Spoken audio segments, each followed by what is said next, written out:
Do you think these kinds of funds will serve as the aid modality of the future?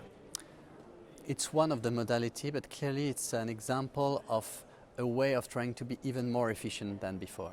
We have to face bigger challenges all the time on the humanitarian front, on the development front. You look at the migration crisis, but the impact of climate change. So we need to act even in a more coordinated way. When I say coordinated way, it's the Commission with the European Union, other member states and other actors. And we need to be even more efficient. And the Trust Fund, in a way, it's a step of trying to be even more coordinated, because it's something where we work as European Commission with member states, and it's a way through which as well we can channel some of the support in a quicker way. Everyone focused on Syria, rightly, it's an unprecedented crisis, but in Africa there is clear need to tackle together with our African partner the root causes of the refugee crisis or the forced displacement of people. And on this one, we as the European Commission allocated 1.8 billion euros. That's important, but this 1.8 billion euros, they are additional and part, if you want, of an overall already very strong cooperation between the European Union, Commission, member states of Africa, that is around 20 billion euros a year, just to put things into perspective. So it's not like the Trust Fund or Trust Fund is the only answer we have to crisis, but we think it's additional tools where you need to act in a more focused and a quicker way to respond to a crisis. But how will you ensure coherence between Trust Fund actions and the other EU initiatives that you've just mentioned in those regions of crisis?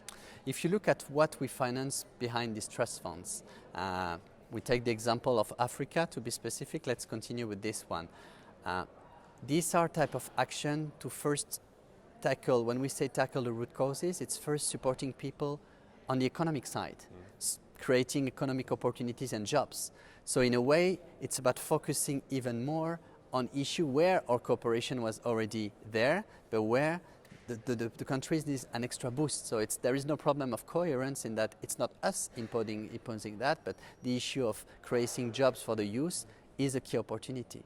The second part, for instance, it's giving access to basic services, social, water, education. Education is a key part. If I take the example of the Trust Fund Syria or humanitarian aid, we have an even stronger commitment to put education, access to education for refugees, for instance, as a top priority. So it's something that Trust Fund can do as well, not only for in the short run, but in the mid run as well.